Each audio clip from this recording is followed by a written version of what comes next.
many times can Richard Armitage appear in a Netflix Harlan Coben adaptation? Well, at the time of this recording, and with the release of Fool Me Once, the answer is 3. Maya Stern is trying to come to terms with the brutal murder of her husband Joe. But when Maya installs a nanny cam to keep an eye on her young daughter, she is shocked to see a man she recognizes in her house, her husband, who she thought was dead. So once again, Netflix brings us a Harlan Coben mystery, and this time it stars Michelle Keegan, Adil Akhtar, Joanna Lumley, and Richard Armitage. Now, Keegan is Maya, this military vet who's faced some tragedy already in her family. Then her husband's killed, and as she works through her grief, she sees her husband appear on a brand new nanny cam. Meanwhile, her uber-rich in-laws and the detective that's working the homicide case are all putting pressure on Maya in many different ways. So this turned out to be a fairly decent mystery. I've not read the novel, so I had no idea what to expect going in. There are a lot of complications and complexities that are thrown into the story to misdirect us, or at least cause a lot of doubt. Now, predictably, at the end of the first episode, we watch several characters doing actions that in context of the show feel sketchy, even if they may not be. And this works to initially set up distrust of some of the players. Now, for me, the most interesting and engaging character in the entire show was the detective played by Adil Akhtar. Now, he's got a lot of difficulties going on, and while so much of it is vague, we can observe the mental and even physical anguish that he's enduring. It's like he's this haunted character, but then one that's also afflicted by something dire and mysterious. Now, he gives a palpable performance where I could feel his torment. And even though he's not always a likable character, his circumstances make him sympathetic and one to cautiously root for. Joanna Lumley plays Maya's mother-in-law, and she is wonderfully wily. She is the type of person that looks all prim and proper and puts off the airs like she's totally sophisticated and prudish, but she's cunning and ruthless in her motivations.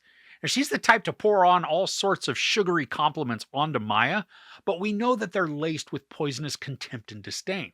Maya's this woman who is never good enough for her son. Now, there are a lot of flashbacks in the show, and while they can't help to reinforce moments or behaviors, they do become tedious and repetitious. The limited series, it's 8 episodes at each around 50-ish minutes. There's a bunch of fluff and revisiting ideas that makes this go on longer than it needs to. Now, I was invested in the mystery and doing my best to figure it all out, but some monotony began to arise as we watched very similar conversations and actions play out. Now, sometimes this was of benefit, especially if it was working to build out Maya's character.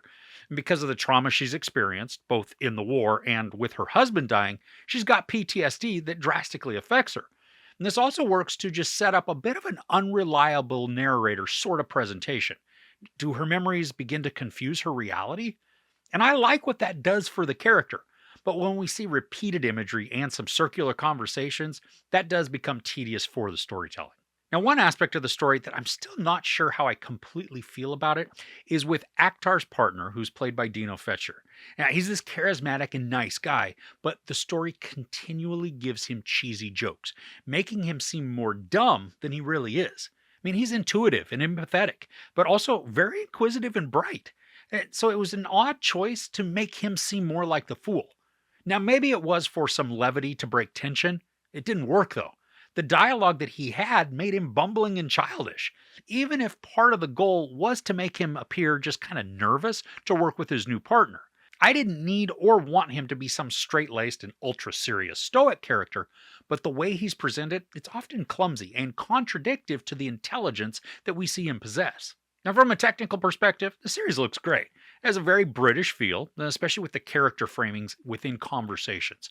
There's typically a lot of setting that surrounds the subjects, keeping them smaller within the frame, but they're still the focal point. And I like this type of shot, but it's also not overused in the show, which I think is good. And there are some vehicle chases as well as foot pursuits, and they are captured with a lot of urgency and excitement. The edits are typically quicker cuts, but this amps up the energy and makes it feel as if we're actually part of the pursuit. Now, for mystery fans, I do think there's enough misdirection and plausible suspects to be enjoyable, but there is a shift towards the final couple of episodes that's most likely going to become way more obvious and less mysterious. Now, something that made me chuckle was in the final episode. We have this giant exposition dump of motive and confession. Now, I like that it wraps up loose ends and it removes ambiguity of what went down, but it is oddly humorous if you look at it from a villain monologue perspective. There's also a schmaltzy epilogue. Not sure is really necessary. It does, though, work to end the show with a slightly more positive spin. If you like your murder mysteries dark and dour, the epilogue it's probably not going to satisfy. But for those that want something more upbeat, it should suffice. So overall, Harlan Coben's Fool Me Once presents an effective mystery with characters rife with suspicion. The presentation is overlong and features many repetitious scenarios and conversations, but still can engage thanks to some intriguing characters.